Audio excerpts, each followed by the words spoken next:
কতই না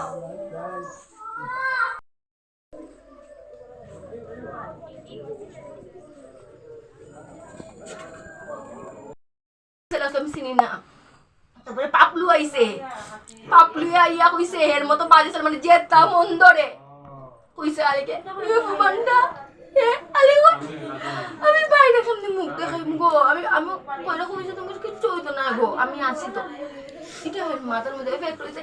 তারপরে হে বহুত দিন মানে হে এরকম শিকার হর বাইরে টোন্টিং বাই সমস্ত এর শিকার হর। হে আমরা রিকোয়েস্ট গেছে জোহর বর্ণালীর বাড়ি বা এইসব কিছু সাইজে ঠিক করতে, কারণ থেকে কোনো রেসপন্স পাইছে না।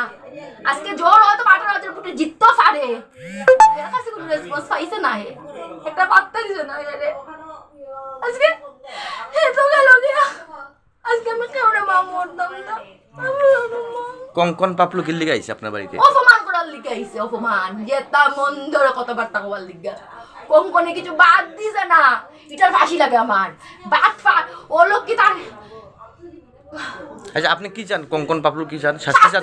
আমি কঙ্কন পাপলুর লোকে যারা আছে সবে শাস্তি চাই, সবে শাস্তি চাই আমি। এটা যদি বিজেপি গভর্নমেন্ট থেকে করে দেয় শাস্তি, তারা অ্যারেস্ট করা হয়, তাই খুশি আপনি? আমি খুশি। আমি লোকে কারা কারা আসলো? লোকে তো আমি সব চিনি না। কতজন লোক আসলো? কতজন? 6-7 জন